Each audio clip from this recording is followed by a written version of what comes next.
ಚಳ್ಳಕೆರೆ ನಗರದ ಎಸ್ಆರ್ಎಸ್ ಶಾಲೆಗೆ ಸೇರಿದ ಮಕ್ಕಳನ್ನು ಸಾಗಿಸುವ ಸ್ಕೂಲ್ ವಾಹನದಲ್ಲಿ ಹಿಂಬದಿಯ ಗ್ಲಾಸ್ ಇಲ್ಲದೆ ಸಂಚಾರ ನಡೆಸುತ್ತಿರುವುದು ಭಾರೀ ವಿವಾದಕ್ಕೆ ಕಾರಣವಾಗಿದೆ.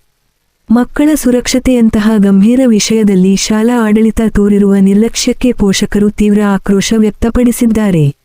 ಹೆಚ್ಚಿನ ಶುಲ್ಕ ವಸೂಲಿಸುವ ಶಾಲೆ ಮೂಲಭೂತ ಸುರಕ್ಷತಾ ವ್ಯವಸ್ಥೆಯನ್ನೇ ಒದಗಿಸದಿರುವುದು ಗಂಭೀರ ಪ್ರಶ್ನೆಗಳನ್ನು ಎಬ್ಬಿಸಿದೆ. ಹಿಂಬದಿಯ ಗ್ಲಾಸ್ ಇಲ್ಲದೆ ವಾಹನ ಓಡಿಸುವುದು ಅಪಘಾತದ ಅಪಾಯ ಹೆಚ್ಚಿಸುವುದರ ಜೊತೆಗೆ ಮಳೆ, ಧೂಳು ಸೇರಿದಂತೆ ಅನಾಹುತಗಳಿಗೆ ದಾರಿ ಮಾಡಿಕೊಡುತ್ತದೆ. ಈ ಕುರಿತು ಕರ್ನಾಟಕ